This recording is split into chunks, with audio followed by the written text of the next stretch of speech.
2. Menjatuhkan sanksi pemberhentian tetap kepada Tradu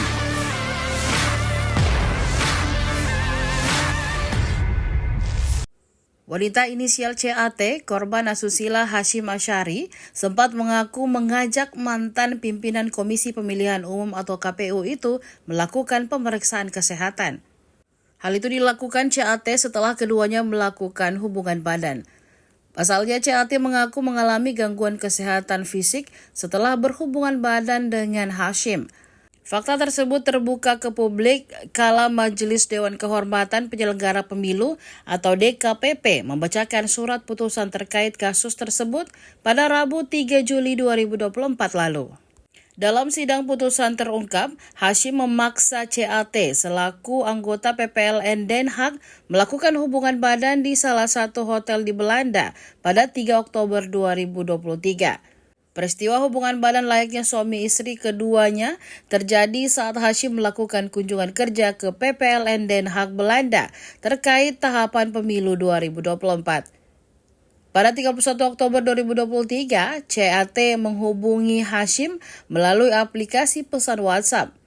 Kala itu ia meminta kepada Hashim juga melakukan pemeriksaan kesehatan sebagaimana dianjurkan oleh pihak dokter. Kemudian Hashim menjawab pesan WhatsApp itu dengan kalimat romantis. Tidak cukup sampai di situ, Hashim mengirimkan hasil pemeriksaan kesehatan yang dilakukannya di Indonesia, disertai dengan ungkapan terakhir, semoga kita sehat selalu.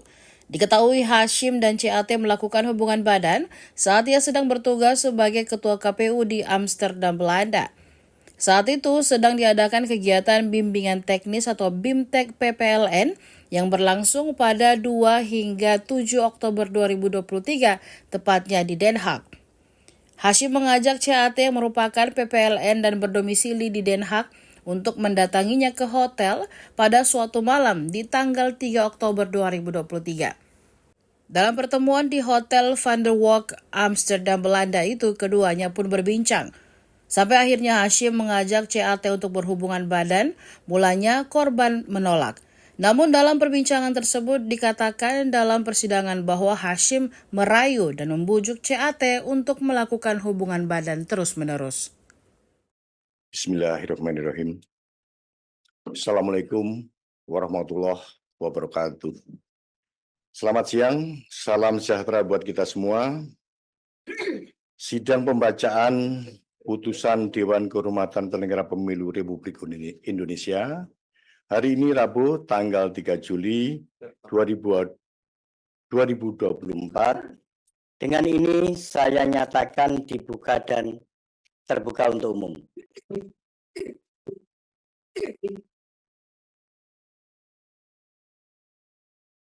Yang mulia Bapak Ibu anggota DKPP RI yang hadir dalam pembacaan putusan ini, saudara-saudara para pihak, pengadu, juga kuasa hukumnya, Tradu yang hadir secara online, yang putusannya akan saya bacakan hari ini. Terima kasih atas kehadiran saudara-saudara semuanya. Selanjutnya, kita akan memulai pembacaan putusan untuk satu putusan saja, yaitu putusan perkara nomor 90/PKE/DKPP /Romawi 5/2024. Tradu Ketua Komisi Pemilihan Umum Republik Indonesia. Untuk perkara nomor 90/PKE/DKPP /Romawi 5/2024 4.3.2.2 bahwa pengadu mendalilkan teradu tidak menjaga asas profesionalitas dan melanggar prinsip proporsional dan profesional sebagaimana dalil pada angka 4.1.2. Berkenaan dengan dalil aduan pengadu bahwa teradu mengirimkan informasi yang bersifat rahasia, terungkap fakta dalam sidang pemeriksaan pada saat komunikasi intens antara teradu dan pengadu pada tanggal 6 Agustus 2023, teradu mengirimkan pesan terusan forward sesuai bukti P6. DKPP menilai tindakan teradu mengirimkan informasi maupun materi tentang pelaksanaan BIMTEK yang pembahasannya masih bersifat internal antara ketua dan anggota KPU tidak sepantasnya disampaikan kepada pengadu yang berstatus sebagai anggota PPLN. Apalagi disertai adanya pesan WhatsApp, keep secret for your eyes only, for your eyes only, dan not for share, menunjukkan bahwa informasi maupun materi yang dibagikan oleh teradu kepada pengadu bersifat penting dan rahasia. Terungkap pula fakta dalam sidang pemeriksaan dalam komunikasi intens tersebut, teradu mengajak pengadu jalan berdua di sela-sela acara BIMTEK di Den Haag, bukti P7. Terjadi juga komunikasi intens antara teradu dan pengadu melalui WhatsApp pada tanggal 12 Agustus 2023, vide bukti P13. Dalam komunikasi tersebut, pengadu meminta tolong kepada teradu agar pada saat kunjungan ke Belanda membawakan barang pengadu yang ketinggalan di Jakarta. Kemudian teradu menyanggupi permintaan pengadu dan mengirimkan daftar barang titipan pengadu berupa 1 rompi PPLN, 1 potong baju, 1 potong CD, dan 2 peks cuimi. Terhadap pesan tersebut, pengadu menanyakan apa yang dimaksud dengan CD, padahal barang tersebut tidak termasuk barang yang dititipkan oleh pengadu. Teradu menjawab dengan nada bercanda, "Oh maaf, keselip." Bukti P13. Terhadap fakta tersebut, DKPP menilai tindakan teradu tidak dibenarkan menurut etika penyelenggara pemilu. Teradu terbukti menyisipkan kepentingan pribadi dalam melaksanakan tugasnya. Permintaan teradu untuk jalan berdua dengan pengadu tidak patut dilakukan, mengingat status teradu yang sudah berkeluarga. Selain itu, isi chat teradu yang menuliskan CD yang diakui dalam sidang pemeriksaan adalah celana dalam, menurut DKPP tidak patut dibicarakan, mengingat status teradu sebagai atasan dari pengadu dan teradu sudah berkeluarga. Apalagi dalam pesan pengadu kepada teradu tidak ada titipan berupa CD untuk dibawa ke Belanda. Berkenaan dengan dalil aduan pengadu bahwa teradu memaksa melakukan hubungan badan, terungkap fakta dalam sidang pemeriksaan bahwa pada tanggal 2 sampai dengan 7 Oktober 2023 dilaksanakan kegiatan BIMTEK PPLN di Den Haag. Pada kegiatan tersebut teradu hadir pada tanggal 3 Oktober 2023 dan menginap di Hotel Van der Valk, Amsterdam, Belanda.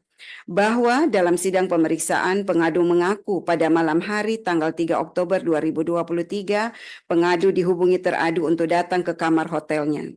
Pengadu kemudian datang ke kamar hotel teradu dan berbincang-bincang di ruang tamu kamar teradu. Dalam perbincangan tersebut teradu merayu dan membujuk pengadu untuk melakukan hubungan badan. Pada awalnya pengadu terus menolak, namun teradu terus memaksa. Saya ulangi, namun teradu tetap memaksa pengadu untuk melakukan hubungan badan. Pada akhirnya hubungan badan itu terjadi. Dalam sidang pemeriksaan, pengadu menyatakan setelah kejadian tersebut, seminggu kemudian pengadu mengalami gangguan kesehatan fisik. Pada tanggal 18 Oktober 2023, pengadu melakukan pemeriksaan ke dokter umum atas gejala yang dialami sebelumnya. Permisi, mohon maaf yang mulia, apakah harus sedetail itu dibacakan? Terima kasih. Saya lanjutkan. Hasil konsultasi dengan dokter menganjurkan agar dilakukan pemeriksaan lanjutan bersama antara pengadu dan teradu. Pada tanggal 31 Oktober 2023, pengadu menghubungi teradu melalui pesan WhatsApp agar teradu juga melakukan pemeriksaan kesehatan sebagaimana dianjurkan oleh dokter. Kemudian teradu menjawab, "Iya, siap sayang." Selanjutnya, teradu mengirimkan hasil pemeriksaan kesehatan teradu yang dilakukan di Indonesia disertai dengan caption, "Semoga kita sehat selalu." Vide bukti P15C. Dalam sidang pemeriksaan, teradu mengakui bahwa kata kita yang dimaksud dalam chat WhatsApp tersebut adalah teradu dan pengadu.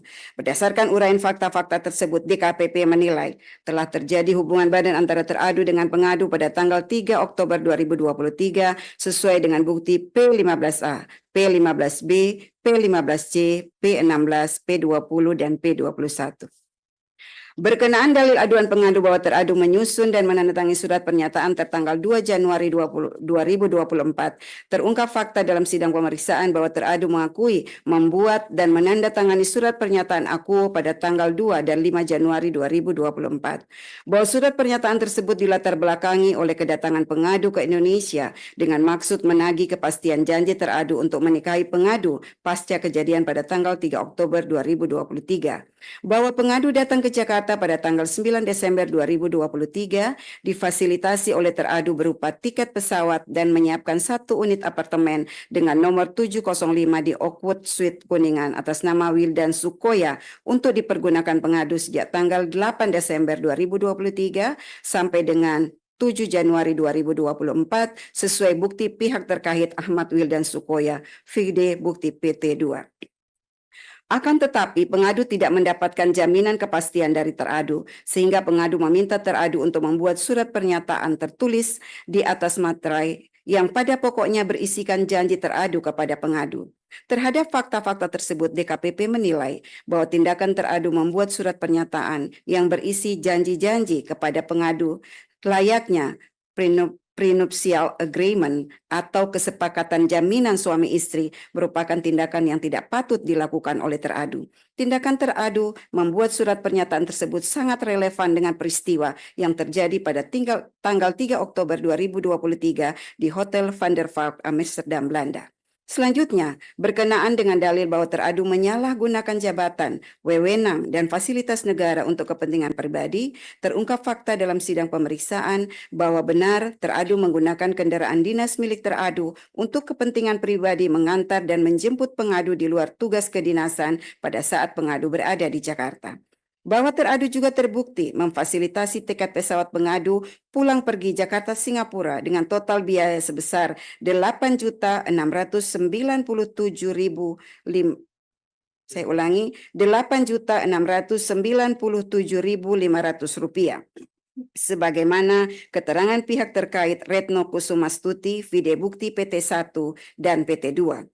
Selain itu, teradu juga memfasilitasi penginapan di apartemen Oakwood Suite Kuningan dengan total biaya sebesar Rp48.716.900, sebagaimana keterangan pihak terkait Ahmad Wildan Sukoya, vide bukti PT1, PT2, dan PT3. Bahwa berdasarkan keterangan pengadu dalam sidang pemeriksaan, teradu juga memfasilitasi tiket pesawat pengadu pulang pergi Jakarta Belanda sebanyak 3 kali dengan total biaya Rp100 juta. Hal ini diakui oleh teradu dan menjelaskan bahwa yang membayarkan biaya tiket untuk pengadu adalah temannya. Teradu juga membelikan pengadu layar monitor Asus ZenScreen dan seterusnya dianggap dibacakan seharga Rp5.419.000, vide bukti P11. Berdasarkan uraian fakta tersebut di atas, DKPP menilai sepanjang dalil terkait penggunaan mobil dinas, teradu terbukti menyalahgunakan jabatan, wewenang, dan fasilitas negara untuk kepentingan pribadi. Sedangkan terkait dengan uang yang digunakan teradu untuk memfasilitasi pengadu bukan bersumber dari keuangan negara. Namun demikian, fasilitasi yang diberikan teradu kepada pengadu membuktikan dan meyakinkan DKPP adanya hubungan pribadi yang bersifat khusus antara teradu dengan pengadu, mengingat fasilitasi serupa tidak diberikan teradu kepada penyelenggara pemilu yang lain. Berdasarkan seluruh uraian pertimbangan di atas, DKPP berpendapat dalil pengaduan pengadu sepanjang pada angka 4.1.2 terbukti dan jawaban teradu tidak meyakinkan DKPP. Teradu terbukti melanggar ketentuan pasal 6 ayat 1, pasal 6 ayat 2 huruf A dan C, pasal 6 ayat 3 huruf E dan F, pasal 17 ayat 1, pasal 10 huruf A, pasal 11 huruf A, pasal 12 huruf A, pasal 15 huruf A dan huruf D, pasal 16 huruf E, dan pasal 19 huruf F, Peraturan DKPP nomor 2 tahun 2017 tentang Kode Etik dan Pedoman Perilaku Penyelenggara Pemilu. 4.4. Menimbang dalil pengadu selebihnya, DKPP tidak relevan untuk mempertimbangkan. 5. Kesimpulan. Berdasarkan penilaian atas fakta persidangan sebagaimana diuraikan di atas, setelah memeriksa keterangan pengadu, jawaban dan keterangan teradu, membaca dan mempelajari kesimpulan tertulis pengadu dan teradu, membaca dan mendengar keterangan saksi ahli pengadu, memeriksa dan mendengar keterangan pihak terkait, dan memeriksa bukti-bukti dokumen yang disampaikan pengadu, teradu, dan pihak terkait, DKPP menyimpulkan bahwa 5.1. DKPP berwenang mengadili pengaduan pengadu. 5.2. Pengadu memiliki kedudukan hukum legal standing untuk mengajukan pengaduan akuo. 5.3. Teradu terbukti melakukan pelanggaran kode etik dan pedoman perilaku penyelenggara pemilu. Berdasarkan pertimbangan dan kesimpulan tersebut di atas.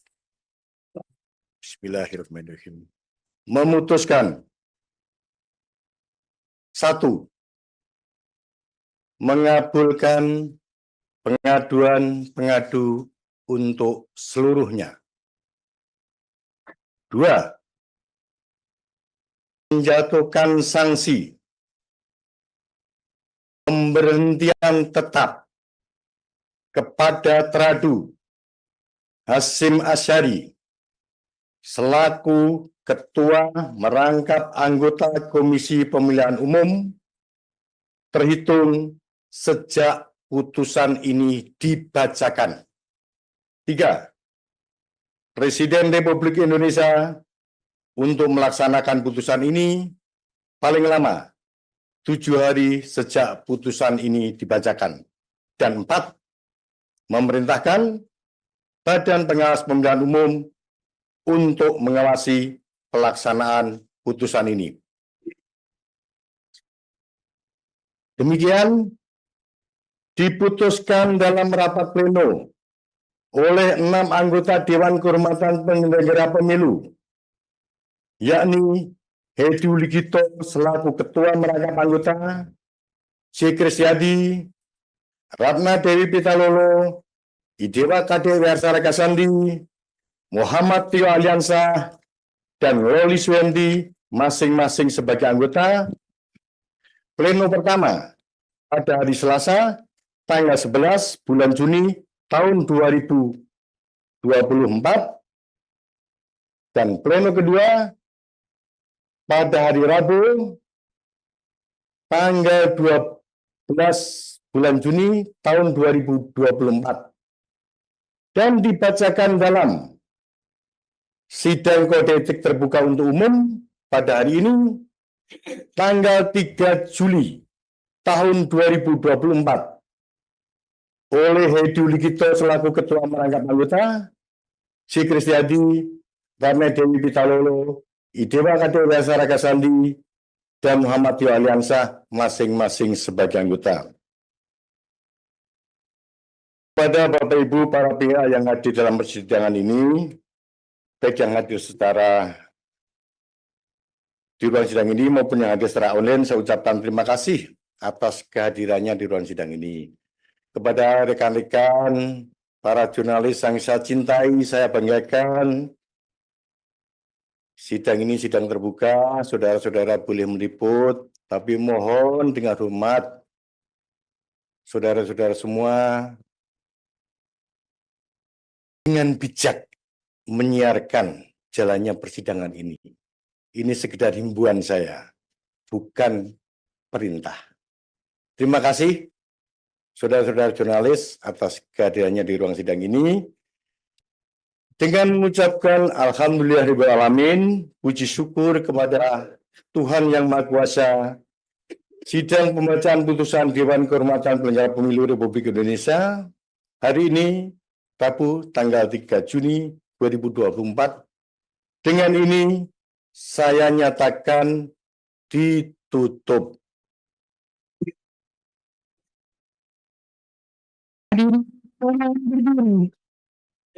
Download Tribun X sekarang, menghadirkan lokal menjadi Indonesia.